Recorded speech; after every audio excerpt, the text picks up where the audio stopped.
हमारी ये नई स्टोरी भी बाकी सभी स्टोरीज की तरह ही शुरू होती है। एक दिन अचानक ही गेट्स ओपन हो गए। किसी को भी इन सब में अडेप्ट होने का समय नहीं मिल पाया और मॉन्स्टर्स उन गेट से बाहर निकलने लगे थे। और उसी समय वो स्पेशल लोग जिनने स्पेशल एबिलिटीज को अवेकन किया था वो सभी हंटर्स बने और इस दुनिया की रक्षा करना चालू करी। और उन हंटर्स के एफर्ट्स का शुक्रिया जिसकी वजह से लोगों के बीच में फिर से एक बार पीस कायम हो पाया। जिसके बाद एक न्यू ट्रायल इस दुनिया के अंदर अपीयर्ड हुआ और वो अब तक की हिस्ट्री के सबसे ज्यादा बेकार क्योसक गेट्स कैटास्ट्रॉफी में से एक था, जिसके अंदर हजारों हंटर्स की स्ट्रेंथ को मिलाने के बाद भी वो सब भी उसका सामना नहीं कर पा रहे थे, क्योंकि उसकी स्ट्रेंथ ही उनकी कैपेबिलिटी की बियॉन्ड थी, जिसकी वजह से इंसानियत अपने एग्जिस्टेंस की पीक पर आ चुकी थी। उस समय पर इस दुनिया के सबसे ज्यादा हाई रैंकिंग पावर्ड लोग, जो कि इस दुनिया के अंदर केवल 12 लोग थे, वो लेजेंडरी हंटर्स ने इसके अंदर कदम रखना चालू किया और उस ग्रेट कैलेमिटी को हराया जिसे क्योस गेट कहते हैं, जिससे वो इस इंसानियत की रक्षा करने वाले हीरोज बन गए और उन्हें 12 अपोस्टल्स के नाम से जाने जाने लगा। और जब क्योस गेट की रेड यहाँ पर कम्प्लीटली सक्सेसफुल हो चुकी थी, उन्हें पता चलता है कि उनकी ये लड़ाई गेट के अंदर 80 घंटे लगभग चली थी, जिसके अंदर उन्होंने कैटास्ट्रॉफी क्लास के मॉन्स्टर को हरा दिया था।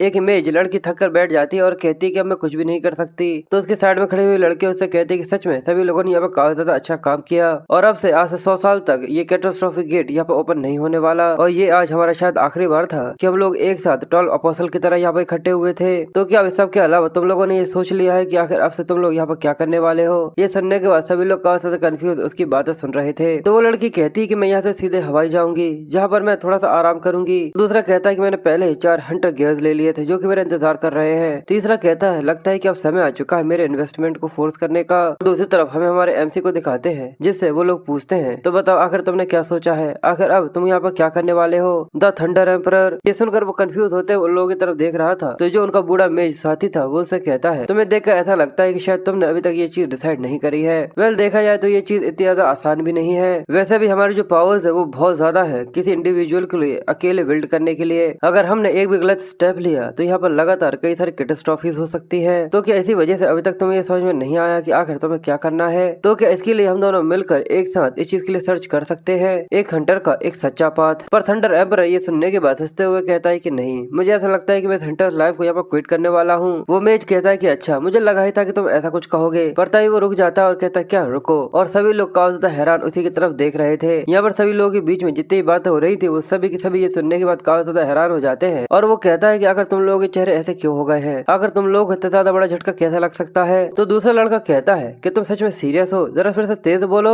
अगर मान लो कि मैं ये चीज मान भी लेती हूँ कि तुम एक हंटर नहीं बनोगे, तो आखिर एग्जैक्टली तुम क्या सोच रहे हो कि इसके अलावा अब तुम यहाँ पर क्या करने वाले हो? तो थंडर एम्परर उन लोगों से कहता है कि एक राइटर बनूंगा। ये सुनकर वो लोग कंफ्यूज होते हुए कहते हैं कि क्या, फिर से बोलो। तो वो खुश होते हुए कहता है कि मैं एक वेब नॉवल राइटर बनूंगा। जिसके बाद हम एक आदमी को दिखाते हैं जो कि एक तरीके की स्पीच दे रहा था और वो कहता है कि कोई भी इंसान जो कि लिखना चाहता है उससे पहले उसे अपनी स्टोरी को यहाँ पे इमेजिन करना होगा जैसे कि वो किसी के सामने उसे बता रहा है, और उसे इस चीज को मेक श्योर करना होगा कि वो इंसान कभी भी इस चीज से बोर ना हो जाए। और उसकी ऐसी और भी कई सारी बातें थी जो कि असल में एक वीडियो के अंदर चल रही थी, और ये देखने वाला कोई और नहीं बल्कि हमारा थंडर एम्परर था, जिसके अंदर से राइटर बनने के लिए आग निकल रही थी और वो लगातार नोट्स को लिखता जा रहा था। ये देखकर उसके साथी भी काफी ज्यादा हैरान थे और यहाँ पर उसके लुक्स पहले से अलग हैं क्योंकि वो यहाँ पर अपनी पावर्स को इस्तेमाल नहीं कर रहा। वीडियो के खत्म हो जाने के बाद वो दोनों ही उठते हैं और तैयार होते हुए कहते हैं कि सच में ये तो काफी ज्यादा कमाल का था। और हमारे एमसी का नाम असल में जुन है, जो कि ये देखकर कहता है कि सच में, और हमारे एमसी का नाम जुन है जो कि काफी ज्यादा एक्साइटेड होते हुए कहता है कि तुम्हारा बहुत बहुत शुक्रिया जेम्स। मेरे दिमाग के अंदर सच में कितने सारे अच्छे अच्छे कमाल कमाल के आइडियाज घूमना चालू हो चुके हैं। रुको, क्या सच में ऐसा हो सकता है? क्या मैं सच में राइटिंग के लिए पूरी तरह से सूटेबल हूँ? इसलिए वो कहता तो चलो देखते हैं कि आखिर जो इंस्पिरेशन है वो कितनी ज्यादा फ्रेश है। पर वो अपनी बात पूरी कर पाता उससे पहले उसके साथी उसके लैपटॉप को दबाकर बंद कर देते हैं और चमकती हुई आंखों के साथ उससे कहते हैं क्या तुम्हें सच में ऐसा लगता है कि तुम अकेले यहाँ पर काम कर सकते हो? हमारे स्टडी सेशन के खत्म हो जाने के बाद ये रूल है कि हम लोग ड्रिंक पीने चलते हैं, तो चलो बच्चे हम लोग जल्दी से चले। और ये देखकर वो कहता है कि ठीक है, पर वो रोते हुए कहता है कि जो डेडलाइन है वो कल की है। तो उसके दूसरे साथी भी रोते हुए कहते हैं कि पर सबसे पहले तो मैं घर जाऊंगा।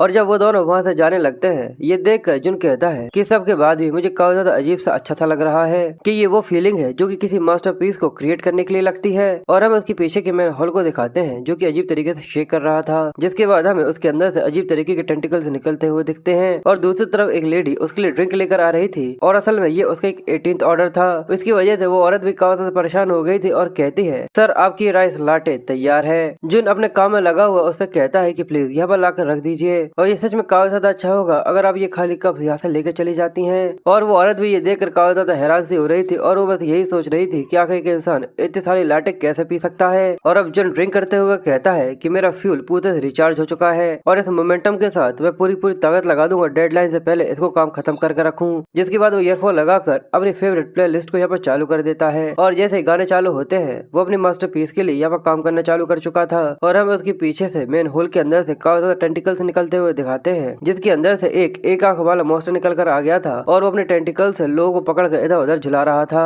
ये देखना सच में काफी ज्यादा फनी है कि किस तरीके से वो मॉन्स्टर दूसरी तरफ लोगों को मार रहा है और इस तरफ हमारे एमसी को यानी जुन को इसके बारे में पता ही नहीं चल रहा। ये देखकर मुझे अमेजिंग स्पाइडरमैन का एक सीन याद आ गया। अगर आप लोगों को याद हो तो प्लीज कमेंट में मुझे जरूर बताइएगा। जुन काफी ज्यादा खुश होते हुए कहता है कि आखिरकार अब लगभग ये खत्म होने ही वाला है, ये मेरी राइटिंग की आखिरी लाइन है। और दूसरी तरफ वो मॉन्स्टर का ध्यान अचानक ही जुन के ऊपर जाता है और वो कहता है कि परफेक्ट एंडिंग सच में काफी ज्यादा अच्छी है। और दूसरी तरफ हमें उसका एक टेंटिकल दिखाते हैं जो कि आसमान में उठाकर उसने जुन की तरफ छोड़ दिया था और अब बस उसको एंटर दबाना ही बाकी रह गया था, जहाँ पर उसका काम पूरी तरह से खत्म हो रहा था। पर वो अपनी लास्ट बटन दबा पाता उससे ही पहले वो मॉन्स्टर अपने टेंटिकल से पीछे के कांचों को तोड़ देता है और जुन कुछ समझ पाता उससे ही पहले उसके ईयरफोन्स, ग्लासेस और यहाँ तक उसका लैपटॉप भी आसमान में उड़ रहा था। और उसके देखते ही देखते केवल कुछ ही सेकंड्स के अंदर उसकी जितनी भी मेहनत थी और जितना भी उसने सब कुछ किया था वो सभी पानी के अंदर बह चुका था। जुन अपने सामने अपने टूटे हुए लैपटॉप को देखकर काफी ज्यादा परेशान हो रहा था और कपकपाते हुए उसकी तरफ हाथ बढ़ाता है और वो रोते हुए अपने घुटनों के बल आ गया था। और दूसरी तरफ उस मॉन्स्टर को देखकर ऐसा लग रहा था कि जैसे कि वो ये सब कर बहुत ज्यादा खुश हो रहा हो। जिसके बाद वो अपने टेंटिकल को लेकर जुन के ऊपर हमला कर देता है, पर जुन इस सब की वजह से काफी ज्यादा परेशान और रोते हुए कहता है मेरी मैन्युस्क्रिप्ट। और वो इसकी वजह से सच में काफी ज्यादा गुस्से में आ गया था और अब इस सब की वजह से उसके अंदर काफी ज्यादा गुस्सा बह रहा था और उसकी आंख देखकर हमें ये चीज साफ साफ दिखाई दे रही थी। पर उस मॉन्स्टर के जुन को छूने से पहले ही जुन अपने ठंडर से बिना उसकी तरफ देखते हुए उसे पूरी तरह जलाकर खा कर देता है। अब हमारे एमसी के बाल येलो हो चुके थे और अब वो ठंडर एम्परर के अंदर बदल चुका था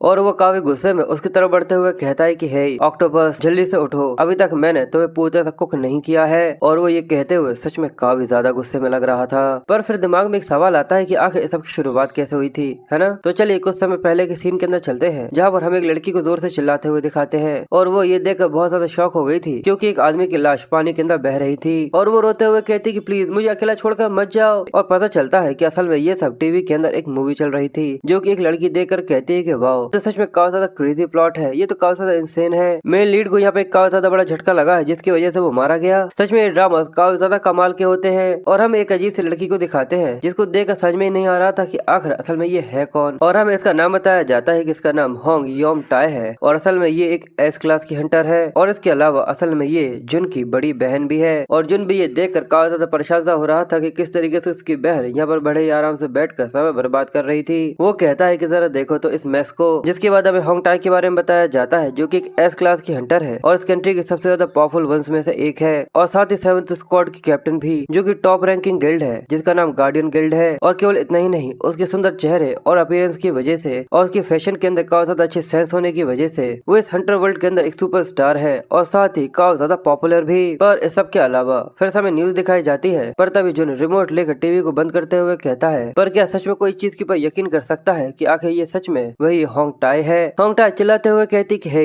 आखिर तुम ये क्या कर रहे हो। वो एक सच में काफी ज्यादा सुपर इम्पोर्टेंट सीन था, आखिर तुम मेरे प्यारे से डे ऑफ को इस तरीके से बर्बाद क्यों कर रहे हो। वो कहता है कि डे ऑफ भाड़ में जाए, तुम एक फ्रीलांसर हो जिसके पास कोई भी काम नहीं है और अगर तुम घर पर हो तो कम से कम तुम्हें घर के कामों में तो मदद करवानी ही चाहिए और अगर ऐसा नहीं है तो ठीक है घर के बाहर जाओ और जाकर कुछ एक्सरसाइज करो। वो कहती है कि अब कुछ भी हो बस जल्दी से मेरा रिमोट मुझे वापस करो। पर फिर अचानक ही उसका फोन बजना चालू होता है जो देखकर वो दोनों थोड़े शॉक हो गए थे और उन्हें मैसेज मिलता है कि एक ब्रेकिंग न्यूज है कि मेपो डिस्ट्रिक्ट के अंदर अचानक एक गेट अपीयर हुआ है। जुन ये देखकर कहता है कि मापो डिस्ट्रिक्ट। होंग टाई उससे कहती है कि ठीक है मैं यहाँ से जा रही हूँ। जुन ये देखकर कहता है कि तुम्हें वहाँ पर जाने का मैसेज मिला है तो वो कहती है कि अभी तो नहीं पर मुझे लगता है कि ये काफी अच्छा होगा अगर मैं वहाँ पर जाती हूँ। और वो जैसे चश्मा उतारती है तो वो काफी ज्यादा खूबसूरत से वही होंग टाई दिखती है जो कि एस क्लास हम लोगों को दिखाई गई थी। जुन भी ये देखकर उसकी तरफ मुस्कुरा रहा था और वो कहता है अगर कहा जाए तो तुम सच में हंटर मोड के अंदर काफी ज्यादा कूल लगती हो पर तुम्हें जाने की जरूरत नहीं है। वो कहती है पर क्यों नहीं। वो कहता है क्योंकि और कोई है जो कि उस तरफ ही जा रहा है, एक अनएम्प्लॉयड लिटिल ब्रदर या फिर मुझे ये कहना चाहिए एक फेलियर राइटर। जिसके बाद सीन फिर से प्रेजेंट में आ जाता है और जुन ये सब सोच कर काफी ज्यादा परेशान हो रहा था क्योंकि उसकी केवल एक डिसीजन की वजह से उसका सारा का सारा काम पानी में बह गया या फिर मुझे ये कहना चाहिए कि ऑक्टोपस के द्वारा जमीन के अंदर ढह गया। वो उस लैपटॉप को देखता है जिसकी आत्मा काफी लंबे समय पहले ही उसके शरीर को छोड़कर जा चुकी थी क्योंकि उसकी जो मदरबोर्ड थी वो भी इतना डैमेज हो गई थी कि उसे अब ठीक करना मुश्किल था। और वो उस ऑक्टोपस मॉन्स्टर के ऊपर बैठा हुआ उदास सा कहता है कि लगता है यही मेरी किस्मत थी। जिसके बाद वो उसको देखकर कहता है कि याद रखना, हमेशा बैकअप रखना और हमेशा अलग सेव करके रखना। और वो रोते हुए कहता है कि ये मेरा डेब्यू वर्क था, मुझे ऐसा लगता है कि सच में जो मैंने आज काम किया था वो एक रियल डील थी। मुझे ऐसा लग रहा था कि मैं अपने फर्स्ट नॉवल के साथ यहाँ पे काफी ज्यादा बड़ा हिट दूंगा, एक डेब्यू जो कि सुपर रूकी का था, काफी ज्यादा कमाल का। इसके बाद मैं एक ऑथर की तरह फेमस हो जाता और इस साल का वेब नॉवल अवार्ड भी जीतता, जिसके बाद मुझे कई सारे लेक्चर्स देने के लिए बुलाया जाता कि आखिर मेरे जो गोल्डन एजेस थे आखिर वो किस तरीके के थे। पर अब आखिर में ये सारी केवल बस मेरी इमेजिनेशन बनकर रह गई है। और वो ये सब सोचकर और भी डिप्रेशन और डिप्रेशन के अंदर चला जा रहा था। पर फिर वो काफी ज्यादा गुस्से में कहता है कि जैसा कि मुझे लगा था, केवल कुछ ऑक्टोपसेस को यहाँ पे पूरी तरह से राख के अंदर बदलना भी मुझे नहीं लगता कि ये बिल्कुल काफी होगा। और वो काफी ज्यादा गुस्से में बिजलियां गिराया जा रहा था, जिसके बाद उस सिटी के अंदर से काफी ज्यादा ऑमनियस ऑरा महसूस हो रहा था। और वो काफी ज्यादा गुस्से में मुंह बनाते हुए कहता है, लगता है कि अब समय आ चुका है कि मैं पूरा पे बैक लूं, कि अब मैं चीज को पूरी तरह से श्योर करूंगा कि मुझे पूरी तरह से पे बैक मिले। सच में तुमने एक गलत इंसान के साथ यहाँ पर पंगा ले लिया है। तब मुझे बताओ कि आखिर वो बॉस मॉन्स्टर कहाँ पर है, क्या वो वहाँ पर है? जिसके बाद वो काफी ज्यादा गुस्से में अपनी फुल स्पीड के साथ उस मॉन्स्टर की तरफ बढ़ना चालू कर देता है। जिसके बाद सीन शिफ्ट होता है और हमें दूसरी तरफ का सीन दिखाया जाता है, जहाँ पर कई सारे हेलीकॉप्टर उड़ रहे थे और नीचे वहीं पर ऑक्टोपस जैसे मॉन्स्टर्स पड़े हुए थे। वहाँ पर आवाज आती है कि टीम 1 ने जितने मॉन्स्टर्स थे उन सभी से डील कर ली है और जितने भी सिविलियंस को यहाँ से निकाला था ये चीज कंफर्म हो चुकी है कि वो लोग अच्छे से निकल गए हैं और इसके अलावा बाकी बचे हुए मॉन्स्टर्स को भी हैंडल किया जा रहा है। तो दूसरी तरफ से आवाज आती है कि ठीक है, इस चीज को मेक श्योर करना कि तुम उन्हें अच्छे तरीके से खत्म कर दो। तो एक लड़का अपने साथी से कहता है कि अब लगता है कि ज्यादा बच्चे नहीं है, मैंने सही कहा ना? तो दूसरा कहता है कि हाँ, बस हम लोगों को थोड़ी देर और यहीं पर रहना है। पर क्या एक सर्टेन गेट के लिए कुछ जीरो से ज्यादा ही सरप्राइजिंगली मैनेजेबल नहीं था? तो वो सामने की तरफ देखते हुए कहता है कि ये सब हमारे कैप्टन की ओवरवेलमिंग स्ट्रेंथ की वजह से है, जैसा कि हमें बुलडोजर एक्सपेक्ट करना चाहिए था। माँ सियोक जी और हमें सियोक जी के बारे में बताते हैं कि असल में ये इमरजेंसी रिस्पांस यूनिट का कैप्टन है और साथ ही फोर्स स्क्वाड का एक ए रैंक मेंबर भी। सियोक जी उन लोगों से कहता है कि ठीक है, बातें बहुत हो गई, अब बॉस को हराने के लिए तैयार हो जाओ, जो कि जल्दी ही यहाँ पर आ जाएगा। तो उसका एक साथी कहता है कि आखिर जब तक तुम यहाँ पर हो हम लोगों को चिंता करने की जरूरत ही क्या है, हमारे कैप्टन एक ए रैंक है, इसलिए ए रैंक डेंजन बॉस उनके लिए काफी ज्यादा बड़ी कोई डील नहीं होगी। सियोक जी कहता है, इस सब के बाद भी कभी भी तुम्हें लापरवाह नहीं होना चाहिए, तुम्हें हमेशा अलर्ट रहना चाहिए। और हमें दूसरी तरफ कई सारे सिर दिखाए जाते हैं और दूसरी तरफ वो मुस्कुराते हुए कहता है कि तुम्हें इसके बारे में कभी भी नहीं पता चलता कि आखिर कौन सा एनिमी कब तुम्हारे ऊपर सरप्राइज अटैक कर दे, इसलिए हमेशा फॉर्मेशन बनाए रहो। पर वो अपनी बात पूरी कर पाता उससे ही पहले उसके सामने कई सारे ड्रैगन के सिरों वाला एक काफी खतरनाक सा डीमन सामने आ जाता है। उसके सामने ये बड़े बड़े बिल्डिंग्स किसी लेगो के घर की तरह दिख रहे थे और ये देखने के बाद वो सभी पूरी तरह हके बक्के से रह जाते हैं और वो लोग को समझ पाते उससे ही पहले वो बड़ा सा ड्रैगन अपनी पूंछ से उन लोगों के ऊपर हमला कर देता है, जिसकी वजह से वो जंप कर इससे बच तो गए थे पर वहाँ पे काफी ज्यादा बड़ा वेव इम्पैक्ट पड़ा था। वो हैरान होते हुए कहते कि एक हाइड्रा, पर आखिर वो ए रैंक के गेट के अंदर क्या कर रहा है? और एक लड़की कूदते हुए कहती कि रुको, जहाँ पर उसने अपनी पूंछ मारी थी वहाँ पर। और तभी हमें दिखता है जैसे ही वो पूंछ उठाता है तो असल में वहाँ पर एक आदमी रह गया था जो कि पूरी तरह से उस अटैक की वजह से खत्म हो जाता है। और ये जानने के बाद सियोक जी कि उसका एक साथी मारा जा चुका है, वो काफी ज्यादा हैरान और काफी ज्यादा गुस्से में आ गया था। उसे समझ में नहीं आ रहा था कि आखिर अब वो यहाँ पर क्या करे। और वो चिल्लाते हुए कहता है कि अलर्ट हो जाओ, बॉस मॉन्स्टर अपीयर हो चुका है और ये काफी ज्यादा बड़ा हाइड्रा है जो कि ट्रिपल ए रैंक मॉन्स्टर है। हाइड्रा को देखने के बाद जितने भी सोल्जर्स होते हैं वो सभी उसके ऊपर हमला करना चालू कर देते हैं, पर वो हाइड्रा बड़े ही आराम से केवल अपने एक चेहरे को घुमाते हुए बिल्डिंग्स को पूरी तरह चकनाचूर कर देता है। ये देखने के बाद सियोक जी भी काफी हैरान होते हुए कहता है कि एक triple A rank monster appear हुआ है, वो भी ए रैंक डंजन के अंदर से। गेट इस तरीके से चिंच कैसे हो सकता है? ये सच में काफी ज्यादा खतरनाक है। हम लोगों को और भी ज्यादा स्ट्रॉन्गर रिइंफोर्समेंट की जरूरत है, क्योंकि अगर ऐसा ही चलता रहा तो हम लोगों के यहाँ पर जीतने के चांसेस पूरी तरह खत्म हो जाएंगे और हम सभी मारे जाएंगे। और हमें दिखता है कि हाइड्रा के एक मुंह के अंदर वो काफी ज्यादा फ्लेम्स को अनलीश करना चालू करता है। ये देखकर वो बहुत बुरी तरीके से घबराते हुए कहता है कि ऐसा नहीं हो सकता। और जैसे वो उस फ्लेम को छोड़ता है वहाँ पे काफी ज्यादा बड़ा हमला हुआ था और उन्हें ऐसा लग रहा था कि शायद वो दोनों यहाँ पर मारे जाएंगे, पर वो फ्लेम्स उन दोनों को छू ही नहीं पाती। और जैसे इस अटैक के खत्म हो जाने के बाद उन दोनों की आंखें खुलती हैं तो अपने सामने का नजारा देखकर काफी ज्यादा कंफ्यूज थे, क्योंकि असल में उनके कैप्टन ने यहाँ पर शील्ड बनाकर उन दोनों की जान बचा ली थी। और वो परेशान होते हुए कहता है कि डैम इट, पर हम लोगों के पास यहाँ पे इतना समय नहीं है कि हम लोग यहाँ पर वेट कर सके। हम लोगों को यहाँ पर तब तक समय निकालना होगा जब तक रीइंफोर्समेंट यहाँ पर आ नहीं जाती। पर दिक्कत की बात तो ये है कि हाइड्रा के जितने भी चेहरे हैं, एक चेहरा लगभग एक ए रैंक की स्ट्रेंथ रखता है और अगर इसके 9 के 9 सिर एक साथ हमला करते हैं तो यहाँ पर सर्वाइव करना पूरी तरह से नामुमकिन हो जाएगा। और केवल हाइड्रा के इस अटैक की वजह से जिसको इसने यहाँ पर ब्लॉक कर लिया था, पर सियोक जी की हालत काफी ज्यादा खराब हो गई थी और उसके मुंह से खून आना चालू हो चुका था। वो कहता है पर सबके बाद भी मैं यहाँ पर गिव अप नहीं कर सकता।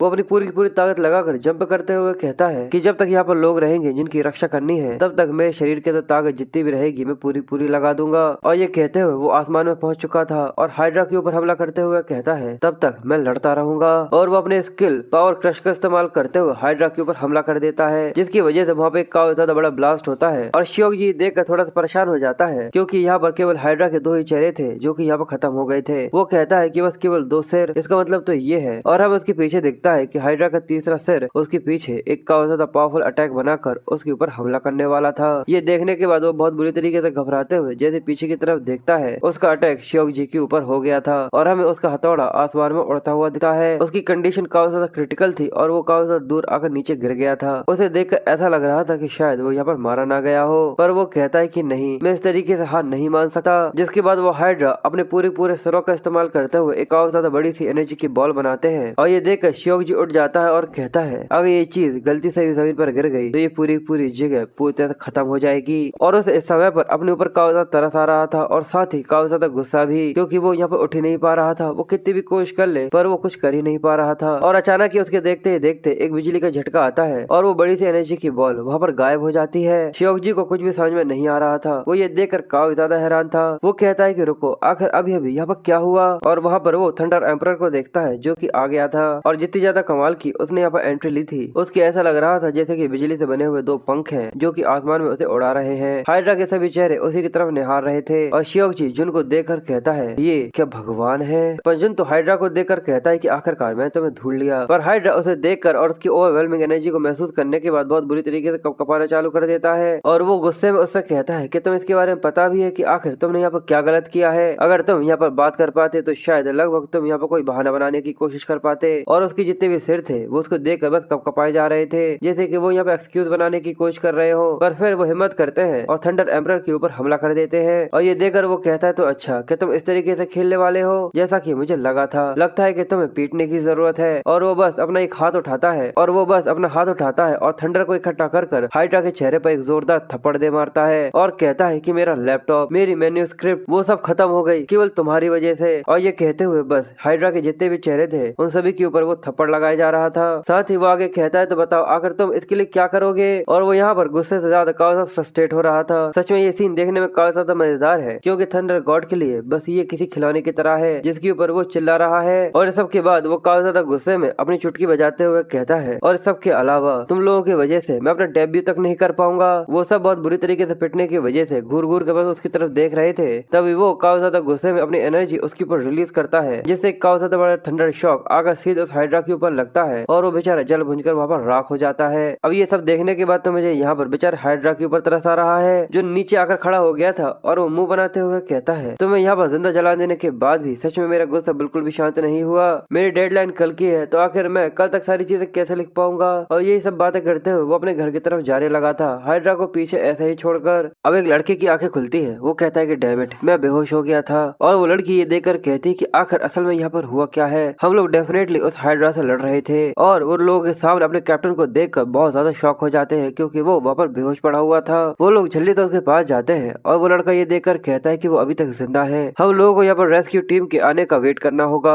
और वो लड़की ये देखकर कहती है कि रुको जरा वहाँ देखो, हाइड्रा मारा जा चुका है। और वो लोग उसके चेहरे पर उस निशान को देखकर हैरान थे और कहते हैं कि निशानों को देखो, इसको देखकर ऐसा लगता है कि जैसे कि किसी ने काफी इनक्रेडिबल फोर्स के साथ उसके ऊपर हिट किया है। जिसके बाद वो हैरानी के साथ शियोंजी की तरफ देखते हुए कहते हैं कि ऐसा बिल्कुल भी नहीं हो सकता। और थोड़ी देर बाद जैसे शियोंजी को होश आता है फिर सीन शिफ्ट होता है और हम एक एंकर का सीन दिखाते हैं। वो कहता है कि पहली बार इन 2 सालों में एक ए रैंक अचानक एक गेट के अंदर बदल गया जो कि काफी ज्यादा खतरनाक था। इसके अंदर से ट्रिपल ए रैंक हाइड्रा बाहर निकल कर आ गया था और उसकी पावर सच में काफी ज्यादा इमेंस थी, पर एक अकेले ए रैंक हंटर ने उसे हरा दिया। और वो हीरो बल्कि कोई और नहीं शियोंजी है जिसको हम लोग बुलडोजर के नाम से भी जानते हैं। और वो वीडियो जिसके अंदर हाइड्रा को एनालाइज किया गया था वो यूट्यूब के ऊपर डाली हुई है और उसके ऊपर 100 मिलियन से भी ज्यादा व्यूज आ चुके हैं। और ये तो एक हिस्टोरिकल टेक डाउन था जिसके अंदर मॉन्स्टर को हरा दिया गया और सभी सिविलियंस को बचा लिया वो शियोंजी ने। और हम लोगों ने इस चीज को भी कंफर्म कर लिया है कि 14 महीनों में वो पूरी तरह से रिकवर हो जाएगा। अभी उसके जो वोकल कॉर्ड है वो काफी ज्यादा घायल है, इसी वजह से बेचारा वो वहाँ पर पड़ा हुआ सारी चीजों को सह रहा था पर वो चाहकर भी कुछ बोल नहीं पा रहा था। जिसके बाद हमें एक मीटिंग का सीन दिखाया जाता है जहाँ पर इस सब के बारे में बातें चल रही थी। एक आदमी कहता है कि शियोंजी ने अकेले ही ट्रिपल ए रैंक के हाइड्रा को हराया है, हम लोग को तुरंत ही उसको गार्डियन गेट गिल्ड के अंदर ज्वाइन करवा लेना चाहिए। तो दूसरा कहता है कि पर मैं चीज के लिए बिल्कुल भी एग्री नहीं करता, वो तो बस एक ए रैंक हंटर है। तो दूसरा कहता है कि किसको पता कि शायद वो जल्दी एक एस रैंक के अंदर आ जाए क्योंकि सबके अलावा इस तरीके के हंटर पावर लेवल्स वाले वाले लोग सच में काफी ज्यादा रेयर होते हैं। और वहाँ पर होंगटाई भी बैठी हुई थी, जिसको अच्छी तरीके से पता था कि आखिर ये सब किसका किया धरा है। इसलिए वो अपने भाई के ऊपर गुस्सा करते हुए कहती है कि तुम फेलियर कहीं के, आखिर असल में तुम यहाँ पर ये करना क्या चाहते हो। उसे ये सब सोच सोच कर काफी ज्यादा गुस्सा आ रहा था। वो कहती है कि तुम्हें सच में इस चीज का बिल्कुल भी मतलब नहीं पता कि आखिर यहाँ पर ये सब हो क्या रहा है। अगर किसी को भी इसके बारे में पता चला गया कि थंडर एम्परर ने असल में उस गेट को क्लियर किया था, तो चीज और भी ज्यादा अनोइंग हो जाएंगी। तो गार्डियन गेट गिल्ड का लीडर ये देखकर कहता है, क्या तुम सभी लोगों को सच में ऐसा लगता है कि ए रैंक हंटर सच में एक अकेला ही चीज को हैंडल कर सकता है? पर मुझे ऐसा नहीं लगता। और हम इसके बारे में बताते हैं कि असल में ये गार्डियन गेट गिल्ड का लीडर है और उसका नाम डो हावेंग है। और होंगटाई ये देखकर परेशान से होते हुए कहती है कि डेविड, इसने तुरंत इस चीज के बारे में पता लगा लिया। जन, हम लोग खत्म होने वाले हैं। और हावेंग होंगटाई से कहता है, क्या तुम इस चीज से एग्री नहीं करती? तो ये सुनकर वो कहती है कि आखिर तुम्हारा मतलब क्या है। वो खड़ा हो गया था और कहता है कि ट्रिपल ए हाइड्रा को एक ए रैंक के हंटर ने हरा दिया। अब जरा इस चीज के बारे में सोचो भी। मुझे एक लेजेंडरी हंटर के बारे में याद आ रहा है। सबसे पहले उसने मुझे इग्नोर कर दिया था और फिर वो एक थिन एयर के अंदर गायब हो गया था। पर अब देखकर ऐसा लगता है जैसे कि उसने ये डिसाइड किया है कि वो फिर से सभी लोगों के सामने आ रहा है। द थंडर एम्परर, मैं तुमसे मिलने आ रहा हूँ। और दूसरी तरफ जुन की कंडीशन अलग ही खराब हो रही थी। वो एक जगह पर बैठा हुआ बहुत बुरी तरीके से कपकपाया जा रहा था। वो एक एडिटर के सामने बैठा हुआ अपना काम उसे दिखा रहा था। ये देखकर वो कहता है कि ये सब तुमने लिखा है। तो वो हिचकिचाते हुए कहता है कि हाँ, पर वो तुरंत ही उस टैबलेट को नीचे रख देता है। ये देख जुन थोड़ा सा घबरा गया था। और वो आदमी कहता है, अगर ऐसा ही रहा तो मुझे लगता है कि चीजें काफी ज्यादा मुश्किल हो जाएंगी। और हमें इसके बारे में बताया जाता है कि गोल्डन लेवल पब्लिशिंग एडिटिंग का एक एडिटर है जिसका नाम गु है। गो कहता है कि तुम्हारी जो स्टोरी है वो काफी ज्यादा अच्छी है और वो केवल मजेदार ही नहीं है, इसकी सेटिंग्स भी काफी ज्यादा ग्रेट है। पर एक और बार फिर से यहाँ पर जितने भी मॉन्स्टर्स है वो सभी केवल एक हिट के अंदर मर रहे हैं। इस चीज का रियल वर्ल्ड के अंदर कोई भी सेंस नहीं बनता। अगर ऐसा ही चलता रहा तो जो रीडर्स है वो धीरे धीरे कर अपना इंटरेस्ट इस स्टोरी के अंदर से खो देंगे और ये स्टोरी कहीं पर गायब हो जाएगी। पर वो कहता है कि मैंने अपनी पूरी कोशिश करी थी कि इसको मैं जितना ज्यादा हो सके उतना ज्यादा एंगेजिंग बना कर रख सकूं। पर गु उसके अंदर कई सारी गलतियां निकालता और कहता है कि ये सारी सारी पूते से कचरा है। और फिर वो एक लंबी सी सांस लेते हुए कहता है कि मैं तुमसे ये नहीं कह रहा कि इसके अंदर और भी सारे ग्राफिक्स डालो और डिस्क्रिप्शन डालो, पर क्या तुमने आज सुबह की न्यूज देखी थी? एक गार्डियन हंटर मरते मरते बचा है पर उसने कई सारे लोगों की जान बचाई थी उस सडन गेट से। जरा उस चीज को इमेजिन करो, एक हंटर जो कि टॉप रैंक पर नहीं है पर फिर भी वो अपनी जान को रिस्क में डाल रहा है जिससे वो लोगों की रक्षा कर सके। और वो इमेजिन करता है कि जहाँ पर श्योक जी हार रहा था पर वो कहता है कि मैं बिल्कुल भी हार नहीं मानूंगा। ये देखकर उसके दोनों साथी कहते हैं कि नहीं कैप्टन, ये बहुत ज्यादा खतरनाक है कैप्टन। पर जो उनका कैप्टन था वो हाइड्रा की तरफ बढ़ता जा रहा था। और वो आगे कहता है कि वो कितना ज्यादा इंटेंस और काफी ज्यादा कमाल की बैटल हो सकती है और भले ही इसको किसी ने भी देखा ना हो पर पहली बार में ही लोग इस चीज को महसूस करेंगे। इसी वजह से सभी लोग उस हंटर का नाम याद रखेंगे। भले ही वो वहाँ पर नहीं है पर फिर भी वो इस चीज को महसूस कर सकते हैं। जैसे कि वो लोग ये काफी अच्छे तरीके से समझ पा रहे हो कि आखिर वो आदमी किस तरीके की चीजों से गुजरा होगा। वो एम्पैथाइज, वो इम्प्रेशन, असल में ये रियलिटी होती है। और गु की इस तरीके से मोटिवेटेड बातें सुनने के बाद जुन काफी ज्यादा हक्का बक्का सा रह गया था, जिसके बाद वो कहता है कि मैंने कभी भी इस चीज के ऊपर जरा सा भी कंसर्न नहीं किया, प्लीज मुझे माफ कर दीजिए। गु ये सुनने के बाद लंबी सी सांस लेते हुए कहता है, देखकर लगता है जैसे कि तुमने अब इस चीज को यहाँ पर समझ लिया है, इसलिए मैं यहाँ पर तुम्हें एक और हफ्ता देता हूँ, तब तक इसको फिक्स कर देना। जुन ये सुनकर कहता है कि ठीक है, आपका बहुत बहुत शुक्रिया, इस समय तक मैं इसको पूरा सही कर दूंगा। और गु वहाँ से जाते हुए अपनी एक आंख दिखाते हुए उससे कहता है कि तुम्हारे लिए यही अच्छा होगा, क्योंकि अगर जो तुम्हारा नेक्स्ट वर्जन है वो ज्यादा अच्छा नहीं हुआ तो जो हमारा कॉन्ट्रैक्ट है वो खत्म हो जाएगा। ये सुनने के बाद जुन हक्का बक्का रह गया था और वो अपनी जगह पर खड़ा खड़ा काफी ज्यादा पसीना पसीना होते हुए कहता है कि क्या कॉन्ट्रैक्ट खत्म हो जाएगा। जिसके बाद फिर वो अपने घर वापस आ जाता है। जब उसका भाई टीवी देख रहा था वो कहता है कि हे फेलियर, क्या तुम वापस आ गए? तो वो वहाँ पर काउच पे आकर गिर जाता है और कहता है मेरी कंडीशन काफी ज्यादा खराब है। और वो वहाँ पर अजीब अजीब सी बातें करने लगा था। ये सुनकर उसका भाई काफी ज्यादा गुस्से में उसे कहता है, ऐसा लगता है जैसे कि ये जमीन भी बदबू देने लगेगी, जाओ जल्दी से दफा हो जाओ। जिसके बाद वो उससे कहता है तो बताओ आखिर क्या हुआ? वो कहता है कि भाई आखिर मैं क्या करूँ, अगर ऐसा ही चलता रहा तो मैं फायर हो जाऊंगा। जिसके बाद अर्जुन अपने भाई को पूरी पूरी कहानी बताता है। ये सुनने के बाद वो कहता है, अगर तुमने इस बार इसको सही तरीके से रिवर्स नहीं किया तो जो तुम्हारा कॉन्ट्रैक्ट है वो खत्म हो जाएगा। अगर ऐसा है तो तुम्हें इस बार और भी ज्यादा रियलिस्टिक होना होगा, पर तुम्हारे पास कोई भी आइडिया नहीं है कि आखिर तुम ऐसा कैसे करो। ये सुनकर वो कहता है कि हाँ ऐसा ही है। तो उसके छोटा भाई कहता है तो बताओ आखिर तुम लिखने से पहले क्या करते हो? वो कहता है कि जरा मेरी बात सुनो, मैंने सुना था कि 30 ए रैंक मॉन्स्टर्स को केवल एक ही अटैक के अंदर खत्म कर दिया, पर उन लोगों ने ये कहा कि ये बिल्कुल भी रियलिस्टिक नहीं है, क्योंकि यहाँ तक भी एस रैंक का भी नहीं है बल्कि एक ए रैंक का है, तो आखिर ये चीज सेंस कैसे बना सकती है? उसका भाई ये सुनने के बाद लंबी से सांस लेते हुए कहता है कि अगर तुमने सही तरीके से लड़ाई कब करी थी?